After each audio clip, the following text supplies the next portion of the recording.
Hey, Eagles fans, I'm John Vittas. We continue our Keeping Up with the Coaches segment here as we talk a little women's tennis with Courtney Vernon, the head coach at FGCU. Coach Vernon, thanks for some time. Oh, you're welcome, John. It's a pleasure to be here and speaking with you today. I know it's an odd time for all of us, so how are you doing? Doing pretty well. Can't really complain. We live in Southwest Florida and we get to be outside every day, so we're definitely blessed to be in this area. Oh, no doubt. It's been nice down here for sure. Now, you had an obviously an interesting season. You guys were halfway through your schedule, maybe a little more than half, but you were about to get in to conference play when everything was put on hold there in the middle of March. Now, the good news is you went undefeated in ASUN play. We won't mention that you only had one match, but you guys were playing some good competition and getting ready for the big part of your schedule. As you look back at the past season and kind of how unusual it was, what will you remember? Yeah. Well, to go in regards to our conference season, yes, we were joking about the fact that we beat Lipscomb pretty soundly. So does that make us the ASUN champions because we're the only ones that played a match?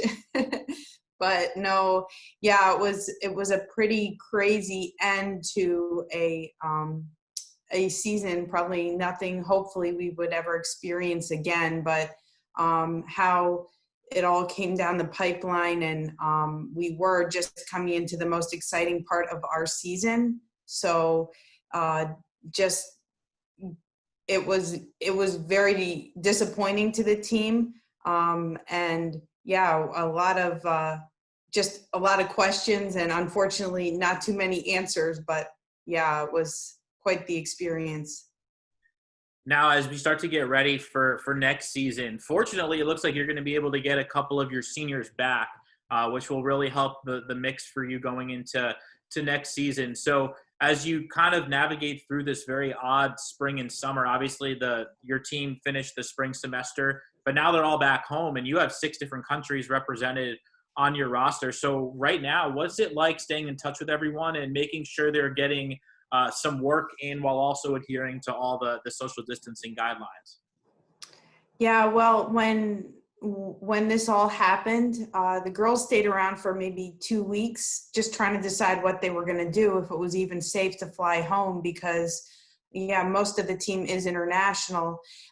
When they left, we decided to start having conference calls as a team and kind of set a goal every week for everybody on the call. For every 1 week, everybody had to make a meal and post a picture, and 1 week we had to bring a picture from a team event or a match that stood out in our minds and why that was special to us. And we were just trying to bring the team together as much as possible.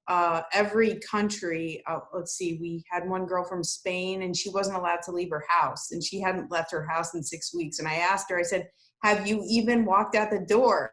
And she's like, I put my head out, but it was raining. So Spain was pretty locked down, unfortunately. And then in Sweden, we've got 2 players from Sweden, and we actually have another one. Maybe I'll talk a few minutes about at the end about her. But we have, they have social distancing, but barely anything. So she's out playing tennis every day. So it was a vast difference in regards to what they were allowed to do and what they were not allowed to do. And the bottom line with the team, what we've been trying to emphasize is just focus on the things you can control. And that's working hard for your grades and keeping your grades up and getting as much exercise as you can, however that looks, even if you're stuck in the house. So it's been funny to see how they've managed to get their workouts in and done different things to really try to make the best of the situation. But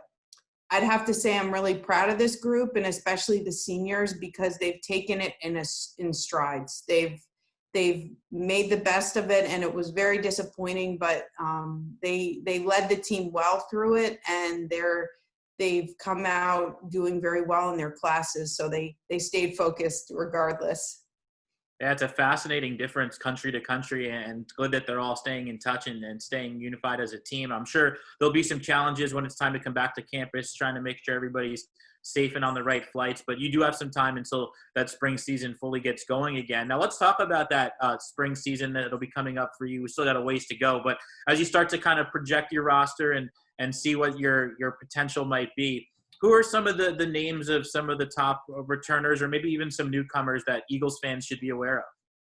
Yeah, well, the exciting thing now that I can say is we have two of our seniors able to come back. And Maya, who's played number one for the past 3 years for us from Sweden, she's going to be able back for her senior year. And Sophia, who came back from hip surgery this past year and was all ready to go her senior year, but wasn't able to play.